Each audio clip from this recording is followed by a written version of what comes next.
Hello and welcome to Confidence Commerce Classes. My side Vivek Gupta. बच्चों, आज हम लोग स्टार्ट करने जा रहे हैं चैप्टर नंबर 10 और ये चैप्टर नंबर 10 क्या है? Form of market. Form of market. बच्चों, इस चैप्टर में हम लोग पढ़ेंगे कि इकोनॉमिक सेंस में मार्केट मींस क्या होता है, मार्केट कितने टाइप की होती है और उनके फीचर्स और नेचर क्या होते हैं। ठीक है, तो बच्चों सबसे पहले समझिए कि इकोनॉमिक सेंस में मार्केट मींस होता क्या है।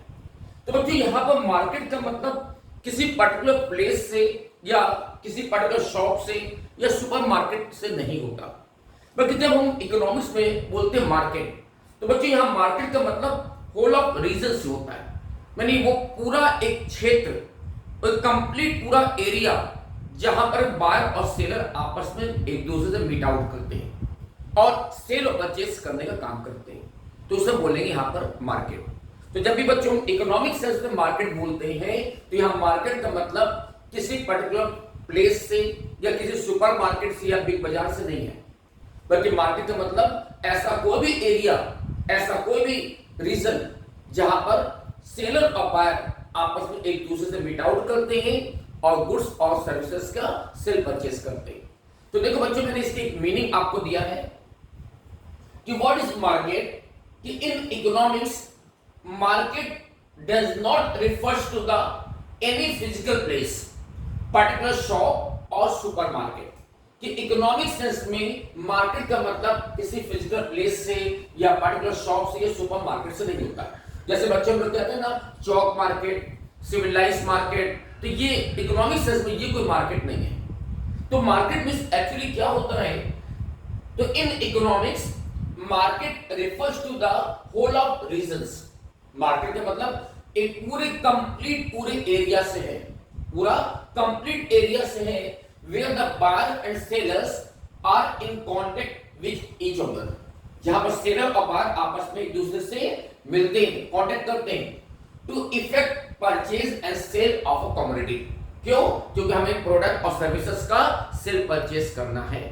तो बच्चों यहां पर मार्केट जब बोलेंगे तो मार्केट का मतलब कोई नैरो सेंस से मत लीजिएगा, बल्कि मार्केट एक ब्रॉड कॉन्सेप्ट है यहाँ पर। और इसमें बच्चों ऑनलाइन मार्केट, ऑफलाइन मार्केट, हर एक टाइप की इसमें मार्केट इंक्लूड होती है। तो ऐसा कोई भी प्लेस, ऐसा कोई भी एरिया जहां पर सेलर और बायर आपस में एक दूसरे से कांटेक्ट करते हैं और गुड्स और सर्विसेज का सेल परचेस करते हैं, तो उस प्लेस को बोलते हैं मार्केट। ठीक है ना, बात समझ आ गई कि मार्केट मींस क्या होता है।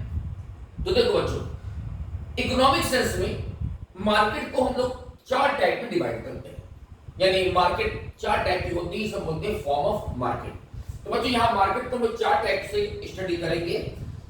फर्स्ट मार्केट होती है परफेक्ट कंपटीशन, इसके बाद आता है मोनोपोली, फिर आता है मोनोपोलिस्टिक कंपटीशन जिसे हम लोग इम्परफेक्ट मार्केट भी बोलते हैं, और लास्ट आता है ओलिगोपोली मार्केट। तो ये बच्चों चार टाइप की मार्केट के बारे में हमको यहां पर पढ़ना है। Perfect competition, monopoly, monopolistic competition and oligopoly market. तो चलिए बच्चों स्टार्ट करते हैं। हमारा फर्स्ट टाइप ऑफ मार्केट होता है परफेक्ट कंपटीशन। बच्चों एक बार याद रखना कि perfect competition is a totally imagine market. It is a total imaginary market, यानी ऐसा मार्केट रियल लाइफ में नहीं होता। हम इसके जो भी नेचर और फीचर्स आपसे डिस्कस करने जा रहे हैं, यानी कि ऐसा कोई मार्केट, इस टाइप का मार्केट रियल लाइफ में होता ही नहीं है। हम लोग बच्चों जो रियल लाइफ मार्केट जो देखते हैं, जो फेस करते हैं, वो कौन सा मार्केट होता है? वो होता है बच्चों मोनोपोलिस्टिक कंपटीशन। क्या होता है? मोनोपोलिस्टिक कंपटीशन होता है जो कि रियल लाइफ मार्केट है, और जिसे हम लोग इम्परफेक्ट मार्केट भी बोलते हैं, जिसके बारे में हम लोग आगे जाकर पढ़ेंगे। तो बच्चों पहले हमको जो पढ़ना है परफेक्ट कंपटीशन, ये टोटली एक इमेजिन मार्केट होता है जो कि रियल लाइफ में नहीं होता, यानी इसके जो भी टर्म्स एंड कंडीशंस हैं, जो भी फीचर्स हैं, वो टोटली इमेजिनरी मार्केट है। तो बच्चों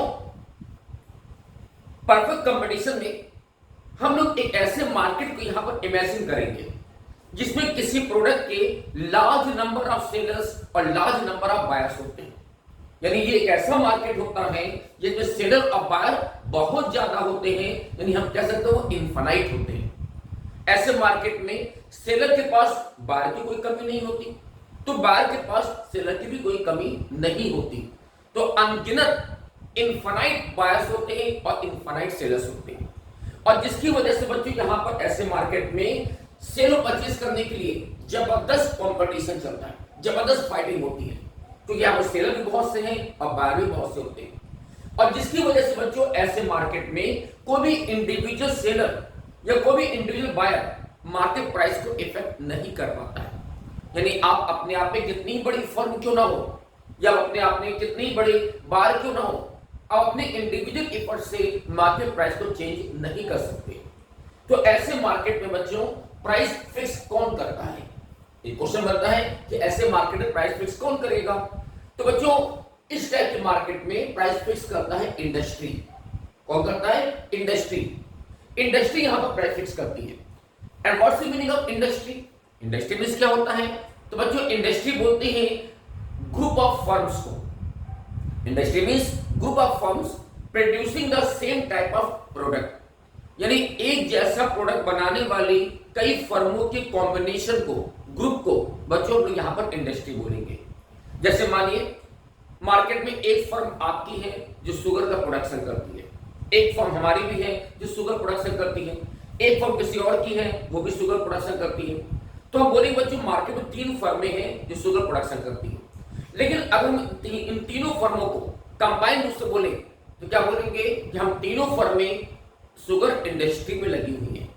तो बच्चों इंडस्ट्री का मतलब यहां पर क्या हुआ कि group of firms producing the same type of product, कि एक जैसा प्रोडक्ट बनाने वाली कई फर्मों के ग्रुप को, कॉम्बिनेशन को हम यहां पर इंडस्ट्री बोलते हैं।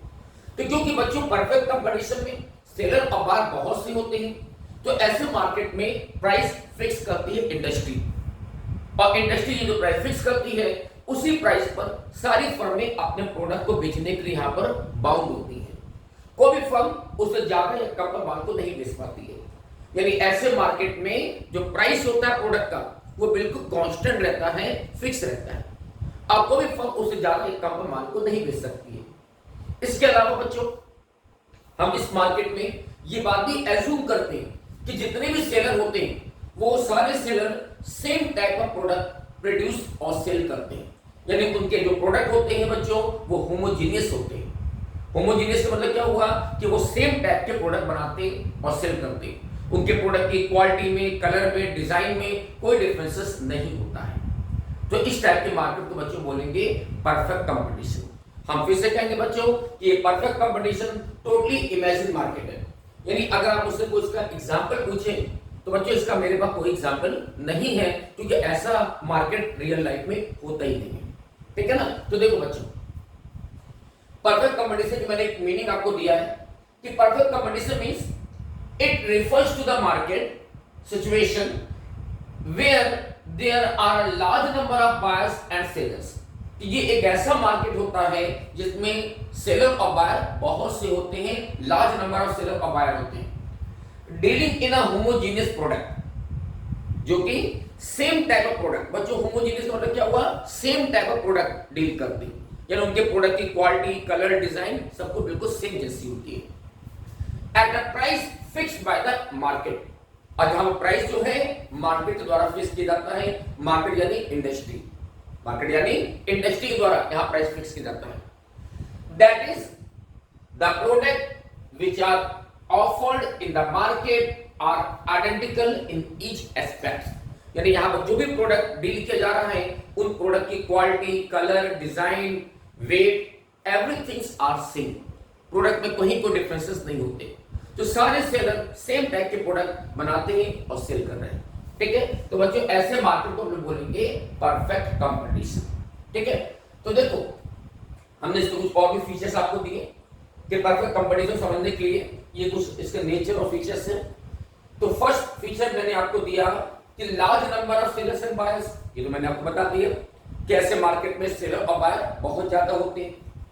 नंबर 2 होमोजेनियस प्रोडक्ट्स, ये भी मैंने डिस्कस कर लिया कि ऐसे मार्केट में जो प्रोडक्ट डील किया जाता है वो होमोजेनियस नेचर का होता है, सेम टाइप ऑफ प्रोडक्ट होते हैं, यानी उस प्रोडक्ट की colour, design, quality, packing everythings are same, कहीं कोई डिफरेंसेस नहीं होता। Number 3 free entry and exit. बच्चों इसका मतलब क्या हुआ कि ऐसे मार्केट में कोई भी फर्म जब चाहे मार्केट में एंटर हो सकती है और जब चाहे मार्केट से एग्जिट कर सकती है। उसके मार्केट में एंट्री करने या एग्जिट करने पर किसी भी टाइप का कोई बैरियर्स या रिस्ट्रिक्शंस नहीं होते। जब आपको लगता है कि ऐसे मार्केट में प्रॉफिट हो रहा है तो फर्में मार्केट में एंटर्ड होगी और प्रोडक्शन करके प्रॉफिट कमाना शुरू कर देंगी, और जब उनको लगे कि लॉस हो रहा है तो मार्केट से एग्जिट कर सकती है। तो यहां पर मार्केट में एंट्री या एग्जिट पर कोई भी टाइप का कोई रिस्ट्रिक्शंस या बैरियर नहीं होता। Next, identical price.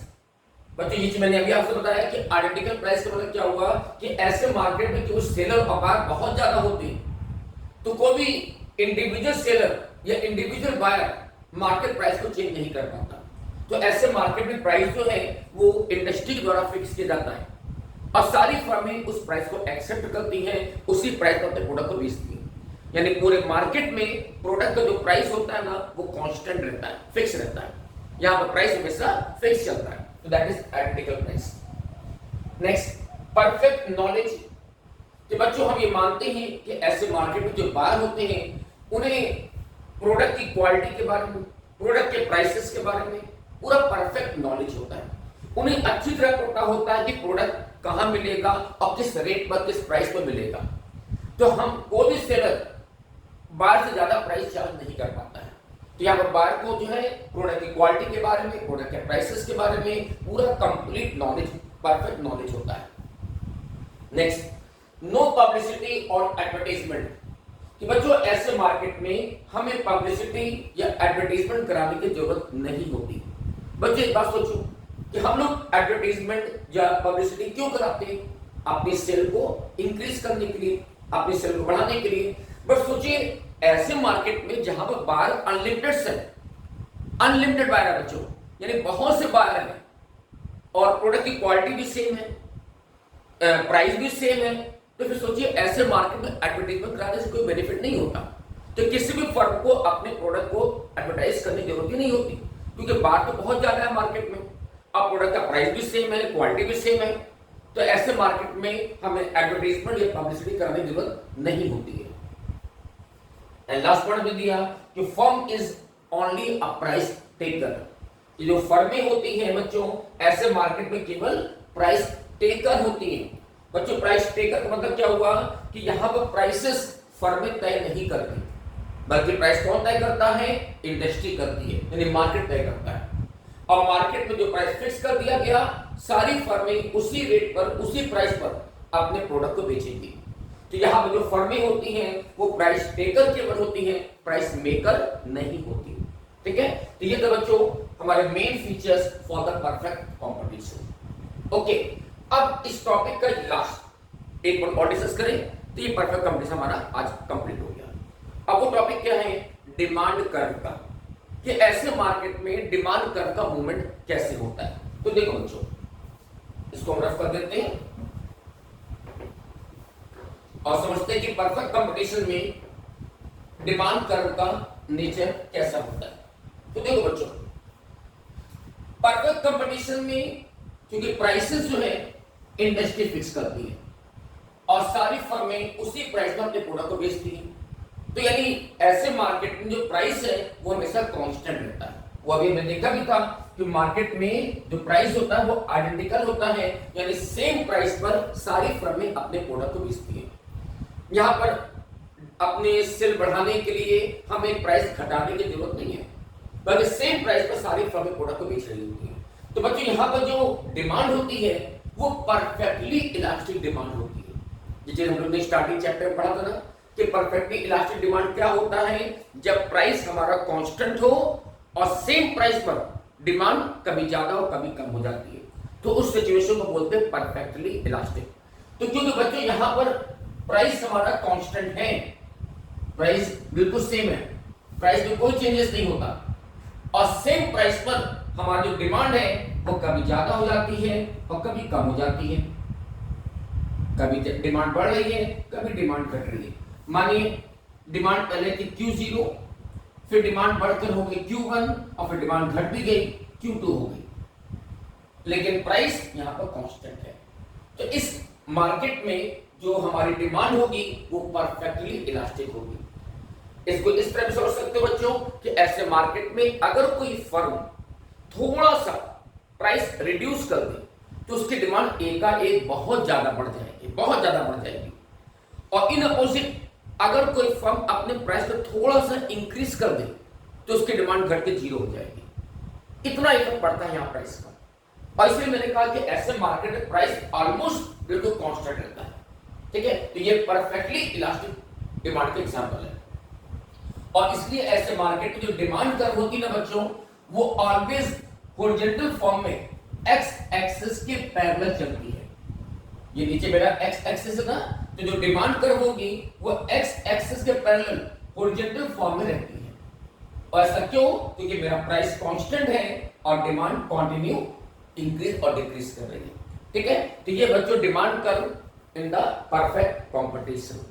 ओके, तो बच्चों मेरा फर्स्ट टाइप ऑफ मार्केट मेरा आज कंप्लीट हो गया, ये था परफेक्ट कंपटीशन। अब नेक्स्ट वीडियो में हम पढ़ेंगे मोनोपोली और मोनोपोलिस्टिक मार्केट के बारे में। तो till then good day, thank you. हम अपनी वीडियो बच्चों यहाँ पर स्टॉप कर रहे हैं। होप सो आज हमने जो भी चीज बताया आपको समझ में आ गई। So good day, thank you बच्चों, बाय बाय।